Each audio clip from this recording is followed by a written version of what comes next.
Hello friends, warm welcome to all. आज के इस वीडियो लेक्चर में हम देखेंगे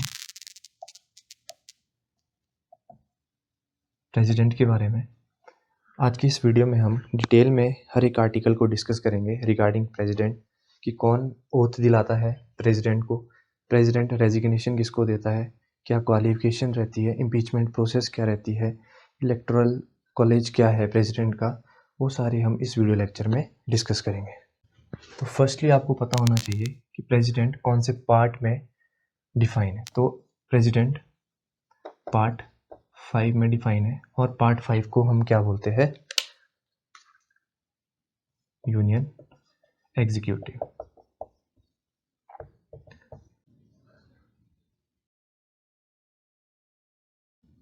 यूनियन एग्जीक्यूटिव में रहता है आपका president, vice president, prime minister, council of minister and attorney general.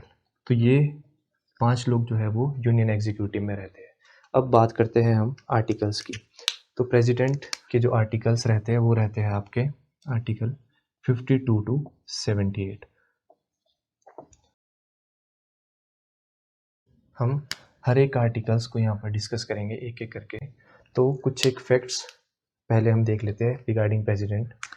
देखिए, प्रेसिडेंट जो है इसको बोला जाता है, ये डायरेक्ट फैक्ट है, याद रखना, executive head of state. Executive head of state. State यहाँ पर रिप्रेजेंट कर रहा है कंट्री को, not the state of India, right. तो स्टेट यहाँ पर कंट्री को रिप्रेजेंट कर रहा है। तो इसके साथ देखिए कन्फ्यूजन किस तरह से होता है एग्जाम में। आपको क्वेश्चन एक और बनता है यहाँ पर, एग्जीक्यूटिव हेड ऑफ गवर्नमेंट। तो जो एग्जीक्यूटिव हेड ऑफ गवर्नमेंट है वो बोला जाता है आपका पीएम, यानी कि प्राइम मिनिस्टर को, ठीक है। और जो एग्जीक्यूटिव हेड ऑफ स्टेट है वो बोला जाता है आपका प्रेसिडेंट को। तो इसके साथ आपको कंफ्यूज नहीं होना है। नेक्स्ट जो है, प्रेसिडेंट को और बोला जाता है फर्स्ट सिटीजन ऑफ इंडिया। तो ये भी किसको बोला जाता है? प्रेसिडेंट को, ठीक है। तो ये 2 फैक्ट आपको याद रखने हैं कि एग्जीक्यूटिव हेड ऑफ स्टेट किसको बोलते हैं? प्रेसिडेंट को। और फर्स्ट सिटीजन ऑफ इंडिया कौन है? वो भी है प्रेसिडेंट। तो अब हम एक एक करके आर्टिकल को डिस्कस करेंगे। फर्स्ट है आर्टिकल 52। तो आर्टिकल 52 बोलता है there shall be a president.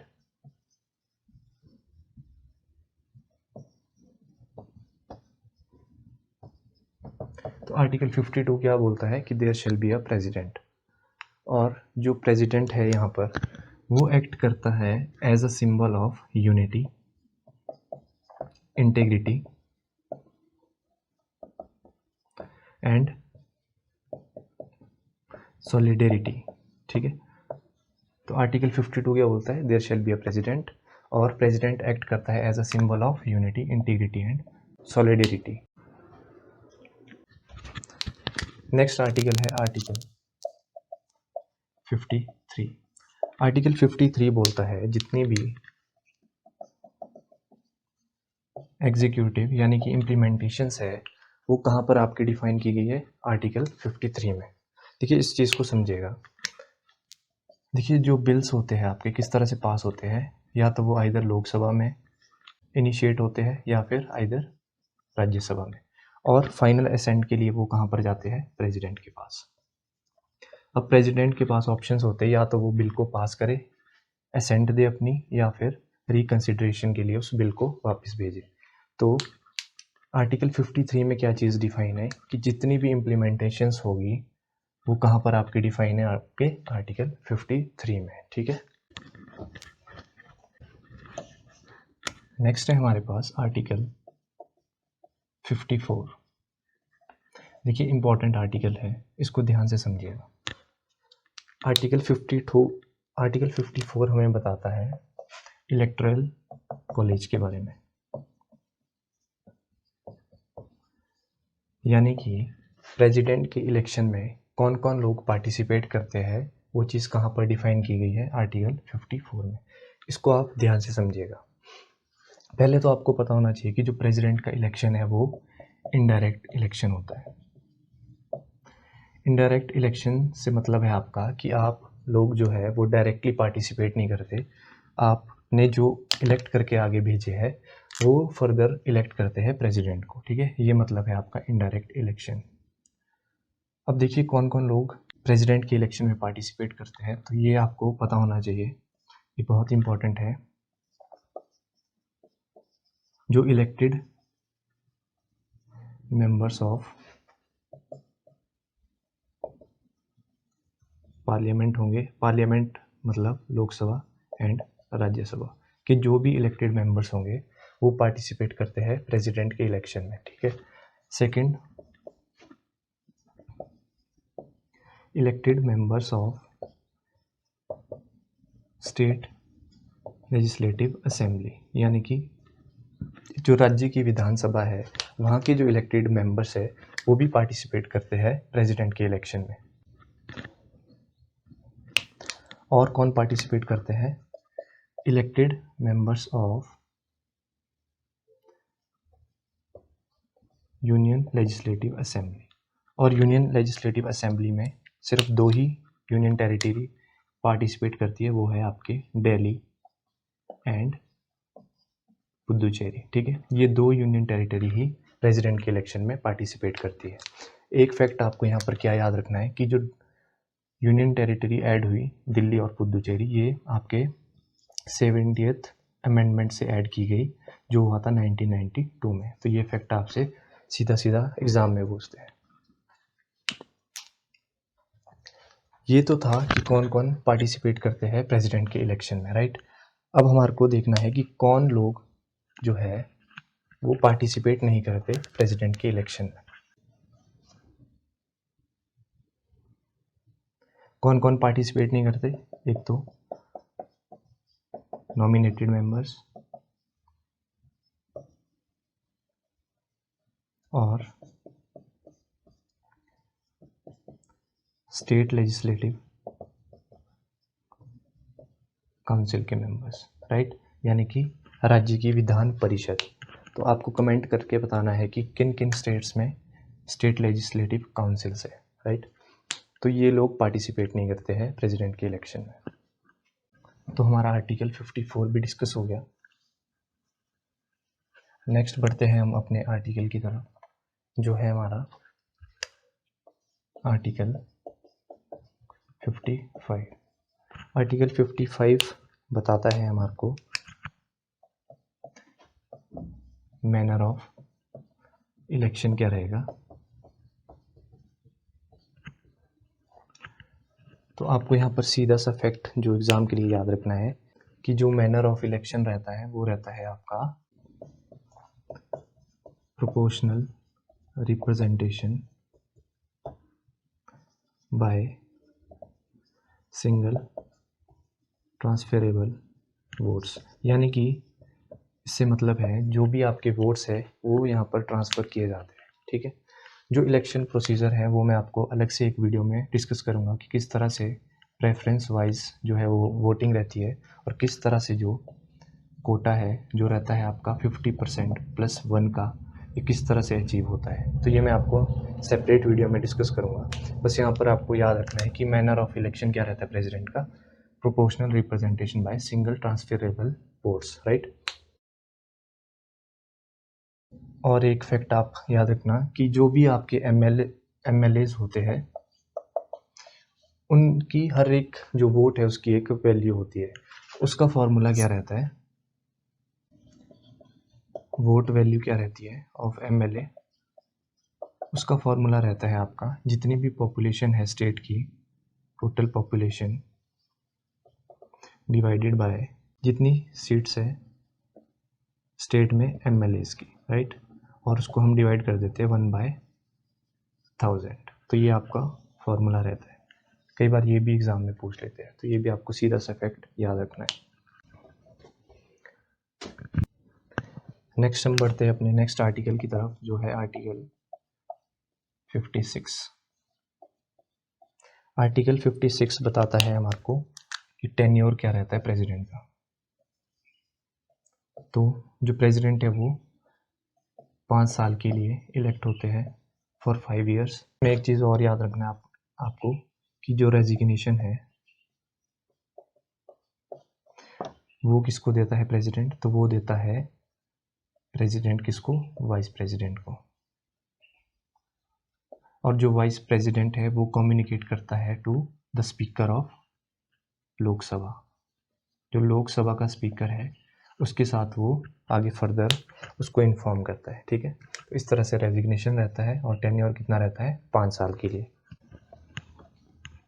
Next article है आर्टिकल 57। तो आर्टिकल 57 बताता है री इलेक्शन के बारे में, री इलेक्ट के बारे में। तो री इलेक्ट से मतलब है कि जो प्रेसिडेंट है वो कितनी बार, जो प्रेसिडेंट है वो कितनी बार फर्दर प्रेसिडेंट बन सकता है। तो इन इंडिया जो प्रेसिडेंट है वो अनलिमिटेड टाइम्स के लिए प्रेसिडेंट बन सकता है। ठीक है, तो वहीं अगर हम कंपेयर करें यूएसए के साथ, तो यूएसए में जो प्रेसिडेंट है वो 2 ही बार री इलेक्ट हो सकता है। तो ये चीज़ आपने याद रखना है। इंडिया में जो प्रेसिडेंट है वो अनलिमिटेड बार इलेक्शन लड़ सकता है। ठीक है, नेक्स्ट आर्टिकल है आर्टिकल 58। आर्टिकल 58 में मेंशन है क्वालिफिकेशंस, क्या क्या क्वालिफिकेशंस रहती है प्रेसिडेंट बनने के लिए। ठीक है, फर्स्ट क्वालिफिकेशन रहती है कि वो सिटीज़न होना चाहिए इंडिया का, citizen of India, first qualification. Second रहती है कि जो उसकी एज है वो 35 साल कंप्लीट हो चुकी होनी चाहिए। ठीक है, थर्ड क्वालिफिकेशन क्या रहनी चाहिए, no office of profit,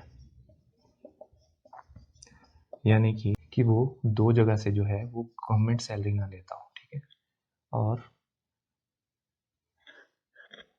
next qualification रहती है आपकी qualified as a member of, qualified as a member of Lok Sabha. ये बहुत ही ज़्यादा इम्पोर्टेंट क्वालिफिकेशन है जो आपके एग्ज़ाम में पूछते हैं।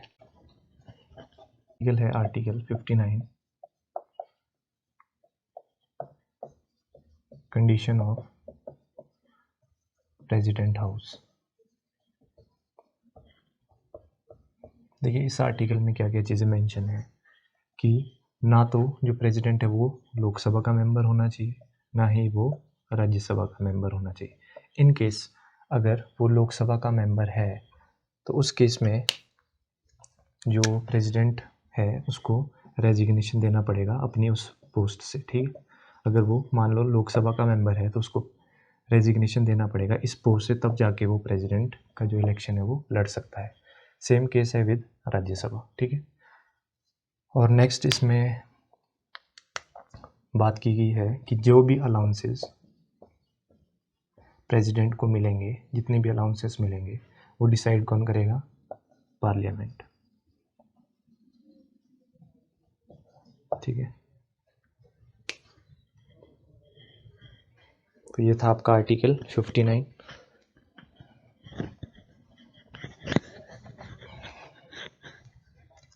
नेक्स्ट आर्टिकल है आर्टिकल 60 जो है रिलेटेड टू ओथ। तो ये भी इम्पोर्टेंट क्वेश्चन बनता है कि जो प्रेसिडेंट है उसको ओथ कौन दिलाता है, तो वो दिलाते हैं आपके chief justice of India. Second इसमें जो क्वेश्चन बनता है, इन केस अगर चीफ जस्टिस ऑफ इंडिया वहाँ पर मौजूद नहीं है उस केस में कौन दिलाता है, तो उस केस में जो सीनियर मोस्ट जज होगा ऑफ सुप्रीम कोर्ट तो वो ओथ दिलाएंगे आपके प्रेसिडेंट को। नेक्स्ट आर्टिकल है article 61, very very very important. इस आर्टिकल को ध्यान से समझिएगा। देखिए आर्टिकल 61 में मेंशन है इम्पीचमेंट प्रोसेस ऑफ प्रेसिडेंट, यानी कि जिसको हम महाभियोग भी बोलते हैं।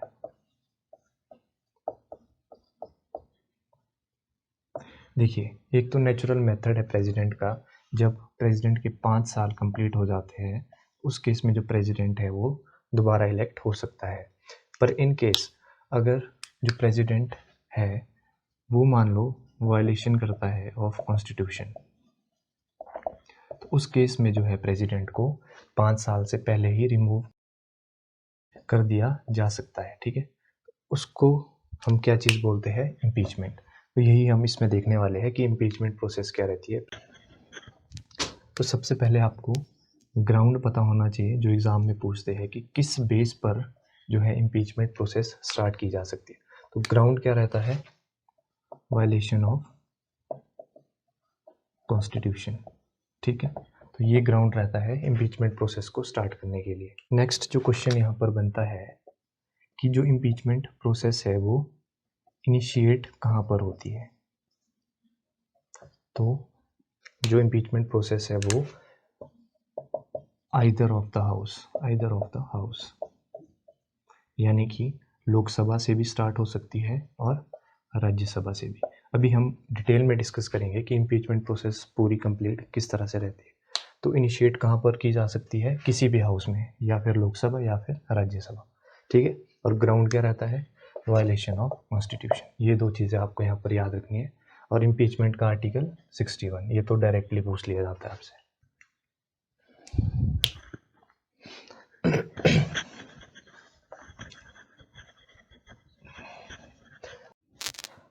अब हम इम्पीचमेंट प्रोसेस को डिटेल में डिस्कस करेंगे। इम्पीचमेंट प्रोसेस स्टार्ट कहाँ होती है, आइदर लोकसभा या फिर राज्यसभा। हम एग्जांपल लेकर चल रहे हैं। तो इम्पीचमेंट प्रोसेस है वो लोकसभा में इनिशिएट हो रही है। तो उस केस में देखो क्या क्या स्टेप्स रहते हैं। सबसे पहले तो आपका जो प्रपोजल है वो साइन होना चाहिए 1/4 मेंबर ऑफ टोटल मेंबरशिप।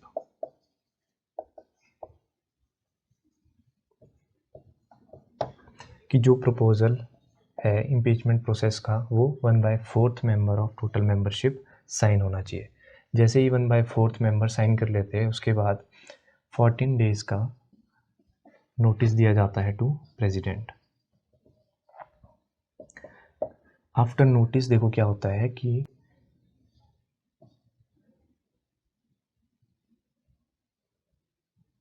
देखो आफ्टर नोटिस क्या होता है, जो हाउस है वो पास करता है रिजोल्यूशन को by 2/3 membership of total membership. कि 2/3 मेजॉरिटी ऑफ टोटल मेंबरशिप से वो रिजोल्यूशन पास होता है जब 14 दिन का नोटिस प्रेसिडेंट को दे देते हैं। अब जैसे ही यहाँ पर लोकसभा में 2/3 मेजॉरिटी से रिजोल्यूशन पास हो जाएगा, वो रिजोल्यूशन फिर फर्दर कहाँ जाएगा। अब देखो लोकसभा से जैसे ही 2/3 मेजॉरिटी से रिजोल्यूशन पास होगा तो वो रिजोल्यूशन कहाँ जाएगा आपका, राज्यसभा में। और राज्यसभा में जो भी रेजोल्यूशन लोकसभा ने पास किया है वो क्या करेगा, उसको इन्वेस्टिगेट करेगा कि जो भी वायलेशन आपके लोकसभा में लगाया है on ground of violation of constitution, उसकी जो वेरिफिकेशन है वो कौन करेगा, राज्यसभा, ठीक है। तो वो पहले इन्वेस्टिगेट करेगा। जैसे ही इन्वेस्टिगेशन कंप्लीट होगी उसके बाद यहाँ पर भी 2/3 मेजॉरिटी से ऑफ टोटल मेंबरशिप जो है वो वोटिंग होगी। अगर ये 2/3 मेजॉरिटी से पास हो जाता है तो उस केस में जो प्रेसिडेंट है उसको इम्पीच कर दिया जाता है, ठीक है। पर एक्चुअल में जो 2/3 मेजॉरिटी है वो अपने आप में ही एक बिग नंबर है। ये चीज़ पॉसिबल कभी हुई नहीं है। तो आज तक जो कोई भी प्रेसिडेंट है उसको इम्पीच नहीं किया गया है अब तक।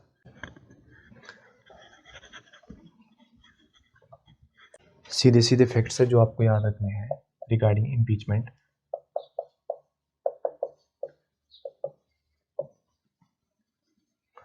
अगर मैं आपसे क्वेश्चन पूछूं क्या नॉमिनेटेड मेंबर्स जो है वो इम्पीचमेंट प्रोसेस में पार्टिसिपेट करते हैं, तो यस, जो नॉमिनेटेड मेंबर्स है वो पार्टिसिपेट करते हैं इन इम्पीचमेंट प्रोसेस, पर वो इलेक्शन में पार्टिसिपेट नहीं करते। ये चीज़ याद रखनी है। सेकंड फैक्ट है कि क्या जो स्टेट लेजिस्लेटिव असेंबली है क्या उसके जो मेंबर्स है वो पार्टिसिपेट करते हैं इन इम्पीचमेंट प्रोसेस। इसका आंसर है नो, वो पार्टिसिपेट नहीं करते। पर जो इलेक्शन है प्रेसिडेंट का उसमें वो पार्टिसिपेट करते हैं। तो ये सीधे सीधे फैक्ट्स है जो आपको याद रखने हैं। तो नेक्स्ट आर्टिकल है article 62। Article 62 is related to vacancy. अब वैकेंसी किस तरह से हो सकती है प्रेसिडेंट के ऑफिस में, या तो डेथ हो जाए, या इन केस जो प्रेसिडेंट है वो बीमार है, इलनेस, या इम्पीचमेंट प्रोसेस चल रही है ऑन प्रेसिडेंट, या फिर जो टेन्योर है वो एक्सपायर हो चुका हो। ठीक है, अब देखो इन केस अगर इनमें से कोई भी फैक्टर्स है तो उस केस में मान लो अगर बीमार चल रहा है प्रेसिडेंट या इम्पीचमेंट प्रोसेस चल रही है प्रेसिडेंट की, तो उस केस में जो प्रेसिडेंट है उसकी पोस्ट तो खाली नहीं रहेगी। उस केस में जो है वाइस प्रेसिडेंट एक्ट करता है एज अ प्रेसिडेंट। ठीक है, तो जो मान लो इम्पीचमेंट प्रोसेस चल रही है प्रेसिडेंट की, तो उस केस में वाइस प्रेसिडेंट एक्ट करता है एज अ प्रेसिडेंट। ठीक है, और इन केस अगर वाइस प्रेसिडेंट भी अवेलेबल नहीं है तो उस केस में कौन करता है, एक्टिंग प्रेसिडेंट कौन होगा, चीफ जस्टिस ऑफ इंडिया। तो इसमें आपके दो फैक्ट्स है जो आपको याद रखने हैं कि फर्स्ट एक्टिंग प्रेसिडेंट कौन था, वी गिरी, और ये वाली कंडीशन भी एक बार हो चुकी है कि प्रेसिडेंट भी अवेलेबल नहीं है, वाइस प्रेसिडेंट भी नहीं है, तो एक बार आपका चीफ जस्टिस ऑफ इंडिया को प्रेसिडेंट बनाया गया था। तो सेकंड एक्टिंग प्रेसिडेंट कौन थे, आपके एम हिदायतुल्लाह, जो आपके 1969 में प्रेसिडेंट भी रहे हैं एज अ एक्टिंग प्रेसिडेंट। ठीक है, तो इस वीडियो को हम यहीं पे एंड करते हैं। उम्मीद करता हूँ आपके लिए बेनिफिशियल रही है वीडियो पसंद आई है तो प्लीज़ लाइक शेयर और सब्सक्राइब ज़रूर करिएगा।